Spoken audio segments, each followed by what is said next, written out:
Students, now we are going to start the pending part of our chapter 4 in the Kingdom of Fool.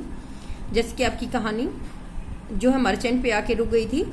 ठीक है, merchant ने कहा कि जो मेरे फादर ने ज्वेलरी का ऑर्डर दिया था मैंने नहीं दिया था. अब मेरे जो फादर की ना डेथ हो चुकी है और मैं इनोसेंट हूँ. But the king consulted his minister and ruled decisively. It's true your father is true murdered his dad, but somebody must be punished in his place. You have inherited everything from that criminal's father of yours, his riches as well as his sins. अब राजा ने कहा अपने मंत्रियों से, उसने consult करने के लिए ये कहा कि ये रूल है और ये सच है कि तुम्हारे जो फादर है वही मर्डर है, वही हत्यारे हैं, उसी ने की वजह से इसकी डेथ हुई है और अब उसकी भी डेथ हो चुकी है, तो किसी न किसी को पनिश तो करना ही पड़ेगा. तो उसने कहा कि जैसे कि आपको इनहेरिटेड हुआ है, मतलब जो भी जितने भी अपने फादर की प्रॉपर्टी वो तुम्हें मिली है, जो उसकी अच्छी चीजें वो तुम्हें मिली है, तो उसके जो क्राइम की सजा भी तुम्हें मिलेगी. His riches as well as his sin, यानी कि जो उसकी संपत्ति है वो तुम्हें मिली है, तो उसके सिंस, उसके पाप भी तुम्हें मिलेंगे, उसकी सजा भी तुम्हें मिलेगी. I knew at once, even when I first set eyes on you, that you were at the root of this horrible crime. You must die. मैंने तुम्हें, राजा ने कहा कि मैं पहले ही समझ गया था और मैंने तब पहले देखा कि जब मेरी फर्स्ट टाइम तुम पर आईज गई तभी मैंने सोच गया था कि हॉरिबल क्राइम की जड़ तो तुम ही हो और तुम्हें यू मस्ट डाई, तुम्हें मरना ही पड़ेगा. And he ordered a new stake to be made ready for the execution. As the servants sharpened the stake and got it ready for the final impaling of the criminal, it occurred to the ministers that the rich merchant was somehow too thin to be properly executed on the stake. He appealed to the king's common sense. The king's too worried about it. अब stake क्या होता है? Stake होता है a post with sharp pointed end used to piers through something, यानी कि एक ऐसा नुकीली नोक वाला हथियार होता है जो इंसान के शरीर के अंदर घुसाया जाता है और उसकी मौत कर दी जाती है, वो स्टेक होता है. तो जैसे ही सर्वेंट उसको जो शार्प कर रहे थे, उसको उसकी स्टेक करने के लिए, उसके अंदर बॉडी के अंदर घुसाने के लिए, उसको मारने के लिए जैसे ही वो तैयार थे, तो मतलब द फाइनल इम्पेलिंग मतलब टू पुश द क्रिमिनल के अंदर जो है उसके अंदर पुश करने वाले थे, घुसेटने वाले थे. It occurred to the minister. अब मिनिस्टर के दिमाग में एकदम से बात क्या आती है कि जो मर्चेंट था वो बहुत ज्यादा पतला था और जो है उसको प्रॉपर उस स्टेक से प्रॉपर तरीके से उसको नहीं मारा जा सकता था. तो उसने राजा से अपील की और कहा अपनी मतलब राजा से ये कहा कि ये जो मर्चेंट है ये बहुत पतला है और इस स्टेक के लिए हमें कोई मोटा आदमी चाहिए. तो राजा चिंता में हो गया. अब देखो यहाँ जो है मूर्खों का राजा, इसमें राज्य कहा गया, किंगडम ऑफ फूल्स कहा गया, ये क्लियर है. क्योंकि अब देखो उनको ये मतलब नहीं है कि सजा किसको मिलनी चाहिए और दोषी कौन है.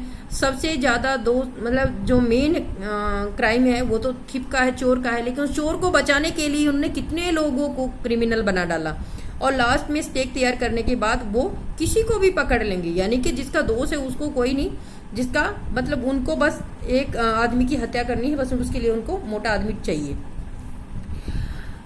तो किंग था वो काफी चिंतित था कि अब हमें क्या करना चाहिए. What shall we do, he said. When suddenly it struck him that all they needed to do what to find a man fat enough to fit the stake, यानी कि एक ऐसा मोटा आदमी उनको चाहिए जो स्टेक से अच्छी तरह से मर जाए, जो उसके लिए सूटेबल हो.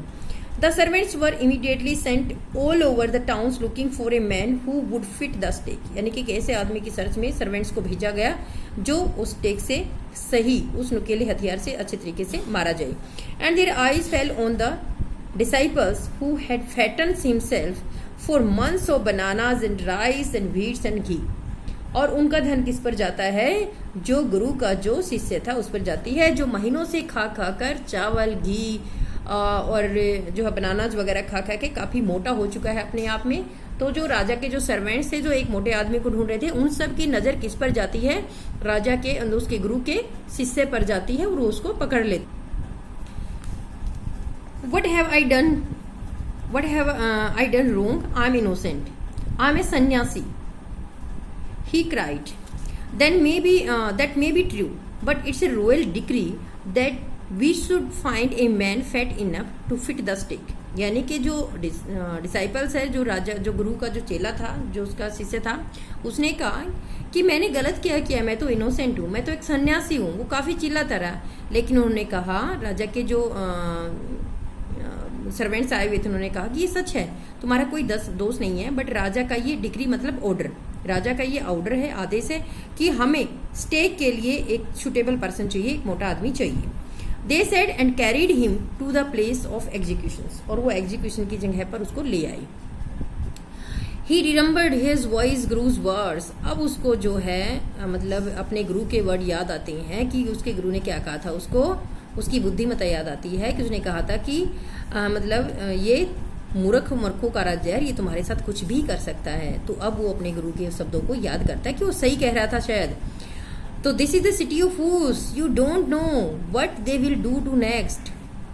तो ये सच होता जा रहा है। While he was waiting for death, जब वो मौत के लिए, ही यहाँ पे कौन है, जो डिसाइपल्स है, जो गुरु का शिष्य था वो है, जब वो डेथ के लिए वेट कर रहा था, ही praise to his Guru in his heart, वो अपने दिल से प्रे करता है अपने गुरु से, asking him to hear his cry wherever he was, कि वो उसकी प्रे सुने, जहां भी वो है उसकी चीख सुने और उसके बचाने के लिए उसको आ जाए। द गुरु सा एवरीथिंग इन विजन। अब जो गुरु की दृष्टि, जो गुरु के पास एक ऐसी दृष्टि थी कि वो सब कुछ देख सकता था। ही हैड मैजिक पावर, उसके पास मैजिक पावर थी, जो मतलब जो ऐसी विजन थी उसके पास कि वो प्रेजेंट पास्ट फ्यूचर सब कुछ देख सकता था। He could see far and he could see the future as he could see the present and the past. He arrived at once to save his disciples who had got himself into such a scrape जो love of food. तो वो उस शिष्य के पास पहुंच गया था, यानी कि शिष्य उसका, जिसने अपने आप को एक ऐसे स्क्रैप मतलब a different situation that one has got into, यानी कि एक डिफिकल्ट सिचुएशन में अपने आप को जो फंसा लेता है, एक खाने के लालच में, खाने से प्यार करने की वजह से, खाने की चाहत में उसने अपने आप को इतनी बुरी मुसीबत में फंसा लिया था। As soon as he arrived he scolded the disciples and told him something in a whisper. यानी कि जैसे ही जो गुरु है, यहाँ पे ही गुरु है, जैसे ही गुरु जो पहुंचता है, उसने अपने शिष्य को डांटता है और उससे कुछ कानाफूसी करता है। Then he went to the kings and addressed him, O wisest of the kings, who is greater, the guru and the disciples? Of course the guru, no doubt about it. Why do you ask? Then put me on the stake first, put my disciples to that after me. अब जो गुरु है वो बड़ी चालाकी से बोलता है उसको, एक बार डांटने के बाद फिर वो अपना एड्रेस करना, अपना बोलना स्टार्ट करता है कि बुद्धिमान राजा, मुझे बताइए बड़ा कौन है, राजा ना गुरु या उसका शिष्य? तो राजा ने कहा ऑफ कोर्स गुरु बड़ा होता है। तो उसने कहा ठीक है, तो पहले मुझे यानी कि गुरु को ही पहले स्टेक कर दीजिए, उसी की डेथ करनी होगी पहले।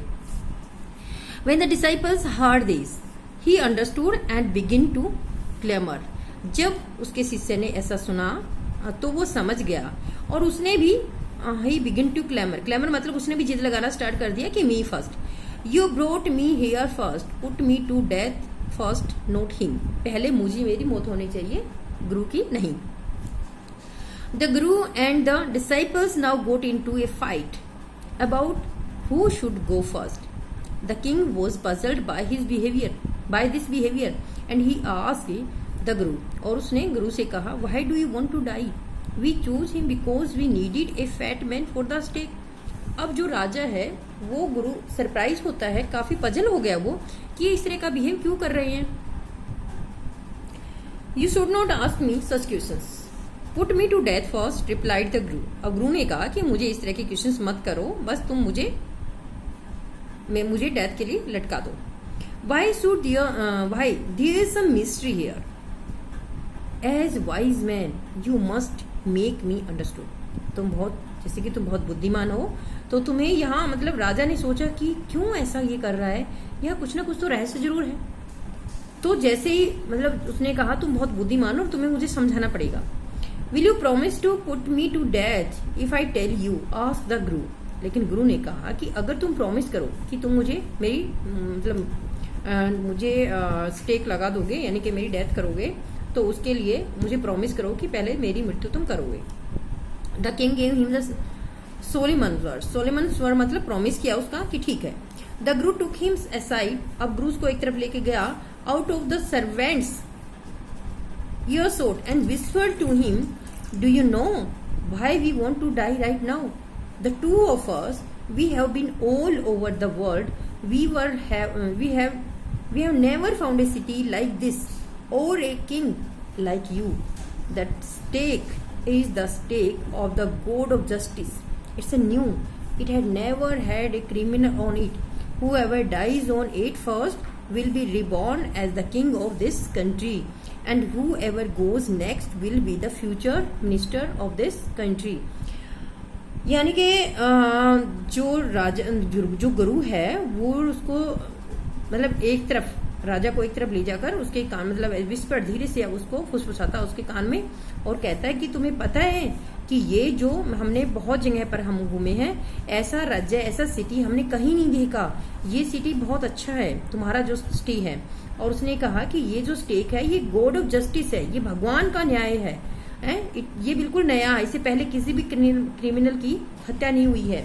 तो जो भी इस पे पहले जिसे इसकी हत्या होगी वो इस कंट्री का अगले जन्म में राजा बनेगा, और जो सेकंड टाइम करेगा वो इस राज्य का मंत्री बनेगा।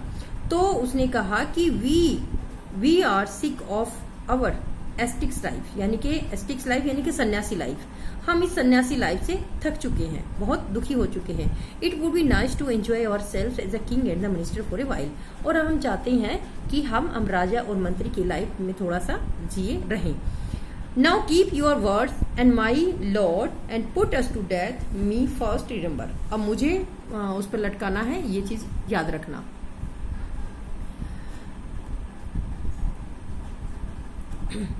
यानी कि यहाँ पर जो गुरु है वो राजा को क्या बना देता है, उसको राजा को पता है कि ये मूर्ख है, इसलिए उसको मतलब बेवकूफ बनाता है, और उसको मतलब कुछ भी कहानी उसके सामने उसने बनाई, उसको बेवकूफ बना दिया कि जो इस स्टेक से जो भी मरेगा वो अगले जन्म में इसका राजा बनेगा, और जो सेकंड मरेगा वो मंत्री बनेगा। तो इसलिए उसको पता था कि ये कुछ ना कुछ उल्टा सीधा फिर करेगा, तो इसलिए जो उसको है ना बेवकूफ बना दिया राजा को गुरु ने, अपनी बुद्धिमत्ता से उसने ऐसा किया। क्योंकि स्टार्टिंग में कहा गया है कि सिर्फ ऐसे मूर्खों को कोई बुद्धिमान ही मतलब उनको कंट्रोल कर सकता है, मैनेज कर सकता है। The king was now thrown into deep thought, he did not want to lose the kingdom to someone as in the next would round of life, he needed time.